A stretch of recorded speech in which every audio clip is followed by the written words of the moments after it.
That's my good news.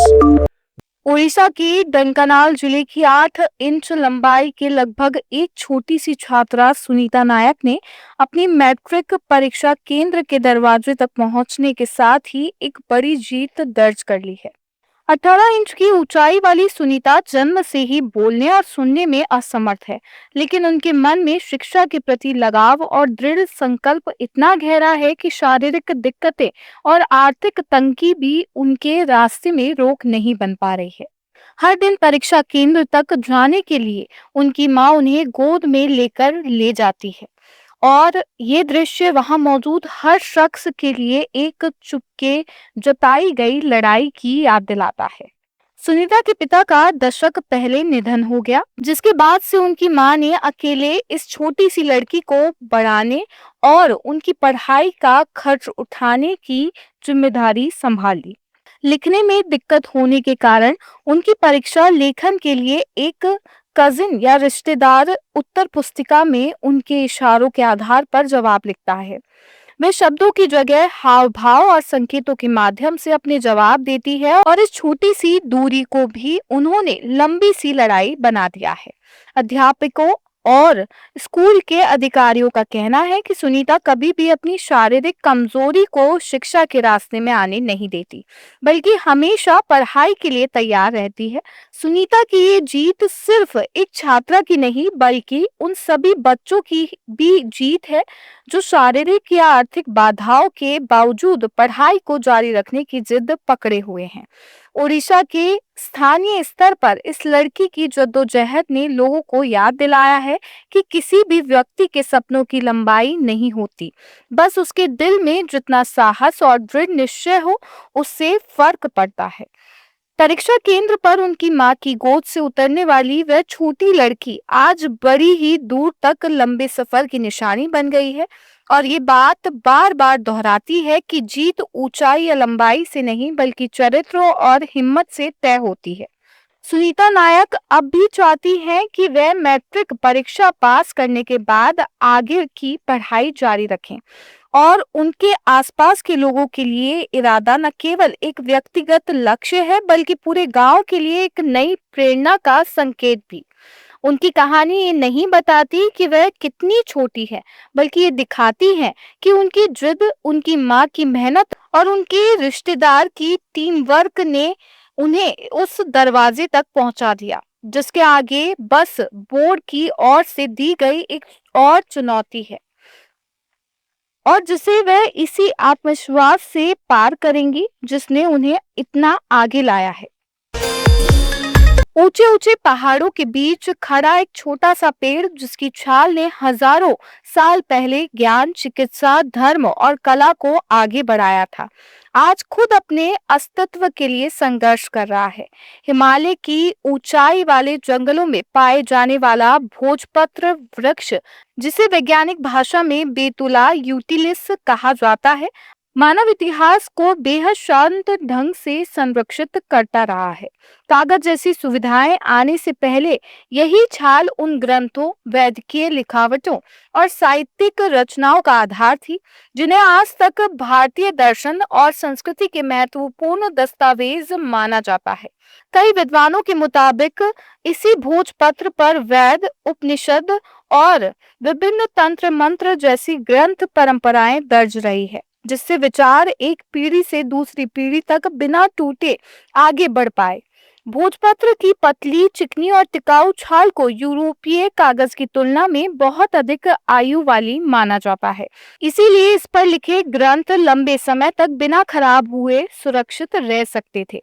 Himalaya की ऊंचाई पर 3000 से 4500 मीटर तक उगने वाले इस वृक्ष ने न केवल ज्ञान को संचित रखा, बल्कि उसे यात्रियों, सन्यासियों और विद्वानों के बीच आगे बढ़ाने का भी काम किया। आज भी कुछ आध्यात्मिक परंपराओं और पारंपरिक कलाओं में भोजपत्र का उपयोग यंत्र, मंत्र और धार्मिक लिखावटों के लिए चलता आया है। जिससे ये वृक्ष न केवल जैव विविधता का हिस्सा बना रहा बल्कि भारतीय आध्यात्मिक चेतना का भी प्रतीक बन गया। लेकिन आज इस इतिहास लिखने वाले वृक्ष के सामने नए दौर के खतरे खड़े हैं। जलवायु परिवर्तन से ऊंचाई वाले वनों का तापमान बदल रहा है, बर्फ भरे इलाकों में ईमानी सिकुड़ रही है और वनों की गुणवत्ता गिर रही है, जिससे भोजपत्र के प्राकृतिक निवास सीमित होते जा रहे हैं। इसके अलावा अनियंत्रित ढंग से छाल उतारने, लकड़ी और चारकोल के लिए पेड़ों की कटाई तथा आसपास के भूमि उपयोग में बदलाव ने इस वृक्ष की प्राकृतिक आबादी को और धीरे-धीरे सिकोड़ दिया है। ऐसे वन समुदाय जो भोजपत्र को लंबे समय से संयम से उपयोग कर रहे थे, उनमें भी आधुनिक बाजार की मांग के कारण इसके अधिक दुरुपयोग की संभावना बढ़ गई है। वैज्ञानिक और पर्यावरणविद इस वृक्ष को जीवित संग्रहालय की तरह देखते हैं, क्योंकि ये न केवल प्राचीन लेखन संस्कृति का साक्षी है, बल्कि ऊंचाई वाले पारिस्थितिकी तंत्र के संतुलन के लिए भी अहम भूमिका निभाता है। बहुत से विशेषज्ञ अब भोजपत्र के लिए विशेष संरक्षण योजनाएं, वैकल्पिक लेखन सामग्रियां और स्थानीय समुदायों की भागीदारी वाले संरक्षण मॉडल की मांग कर रहे हैं। इसकी कहानी केवल एक पेड़ की नहीं, बल्कि ये याद दिलाती है कि जब कोई लकड़ी इतने साल तक भाषा, विचार और विश्वासों को संजोए, तो उसे बस छाल नहीं बल्कि सभ्यता का हिस्सा मानना पड़ेगा। दिल्ली की राजधानी की मंच पर एक ऐसा नृत्य देखा गया जो केवल भाव भंगिमाओं से नहीं बल्कि इरादों से भी बोलता है। वहाँ कुछ ऐसे कलाकार थे जिन्हें बचपन से ये कहा गया कि नाचने के लिए पैर चाहिए, लेकिन उन्होंने अपने जीवन के हर कदम और घूमती हुई कुर्सियों के साथ इस तर्क को तोड़ दिया। भरतनाट्यम के शास्त्रीय आधार को गाड़ी नाट्य की तरह ढालने वाले इस दृश्य में हाथों की सटीक मुद्रा, चेहरे की गहरी अभिनय और गोलाकार घूमती हुई व्हील चेयरें एक ही धड़कन की तरह चल रही थी। ये केवल एक प्रदर्शन नहीं बल्कि नृत्य की पारंपरिक स्वरूप को फिर से लिखने की घोषणा थी, जहां जोश ने भौतिक सीमाओं से आगे बढ़कर आत्मा की भाषा बोली। ये प्रस्तुति नाट्य शास्त्र ऑन व्हील्स के नाम से आयोजित हुई, जिसे एबिलिटी अनलिमिटेड और वीआरएन जैसी संस्थाओं ने खड़ा किया है। एबिलिटी अनलिमिटेड दुनिया के पहले डांस कॉलेजों में से एक है जो विकलांग कलाकारों के लिए समर्पित है और व्हीलचेयर भरतनाट्यम जैसे अद्वितीय पाठ्यक्रमों से उन्हें पेशेवर नृत्य की ऊंचाइयों तक पहुंचाने का प्रयास करता है। वहीं दिल्ली आधारित VR1 ने विकलांग कलाकारों के लिए एक खास नृत्य संस्थान तैयार किया है, जहां कुर्सियों, लकड़ी के टैंकों और अन्य उपकरणों को नृत्य के प्रतीकों में बदलकर दर्शकों को ये बताया जाता है कि नाचने के लिए सिर्फ जरूरी नहीं कि पैर हों, बस जीवंत इच्छा शक्ति होनी चाहिए। इन दोनों संस्थाओं के कलाकार गिनीज वर्ल्ड रिकॉर्ड धारक भी हैं, जिन्होंने कई अवसरों पर साबित किया कि विकलांगता नृत्य की शुद्धता नहीं बिगाड़ती, बल्कि उसे एक नए आयाम में पहुंचाती है। इस दिल छू लेने वाले कार्यक्रम में नाट्य शास्त्र के प्राचीन सिद्धांतों को आधुनिक व्हीलचेयर नृत्य भाषा में ढाला गया। कलाकारों की हाथों की मुद्रा से शुरू होकर चेहरे के भाव और शरीर के टेढ़े मेढ़े हिस्सों की गतियों तक सब कुछ एक ही रिदम में बंधा हुआ था। व्हीलचेयर्स के घूमने की ध्वनि, उनकी चाकों के चक्कर और दृष्टि के उन तीक्ष्ण लहरावों ने ऐसा दृश्य खड़ा किया जो दर्शकों के मन में लंबे समय तक बस गया। एक लंबे समय से ये मान्यता चली आ रही थी कि शास्त्रीय नृत्य तभी तक शुद्ध माना जाएगा जब तक कि वह उसी ढंग से नाचा जाए जैसे पूर्व विकलांग नहीं होते। लेकिन ये कार्यक्रम ये कहने आया कि जब कला समावेशी होती है तो उसकी गहराई बढ़ती है, स्वरूप नहीं घटता। एबिलिटी अनलिमिटेड और VR1 के कलाकारों ने इस बार ये नहीं दिखाया कि वे अपनी दशाओं के बावजूद नाच सकते हैं, बल्कि ये साबित कर दिया कि उनकी दशाएं ही नृत्य को और जीवंत बना रही है। इस दृश्य ने एक मजबूत संदेश भेजा कि जब कला सभी तक समान रूप से पहुंचे तभी वह वास्तव में जीवंत रह पाती है।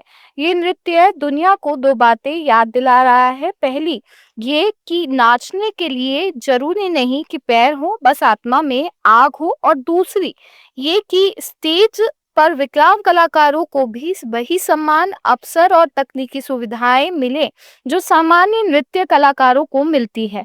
तो नतीजा केवल एक फराटेदार प्रदर्शन नहीं, बल्कि समाज की सोच में बदलाव लाने वाली क्रांति भी हो सकता है। इन कलाकारों ने अपने चक्करों के साथ न केवल नृत्य की परिभाषा बदली है, बल्कि उस दृष्टिकोण को भी चुनौती दी है जो शक्ति और मानव क्षमता को केवल शारीरिक रूप में देखता है।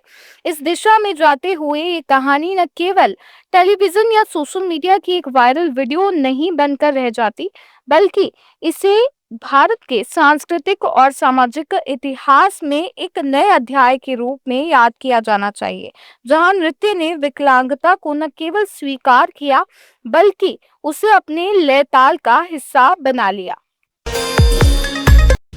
आप सुन रहे थे let's mind more than radio. Follow कीजिए हमें हमारे सोशल मीडिया प्लेटफॉर्म्स पर। आप सुन रहे थे let's mind more than radio. Follow कीजिए हमें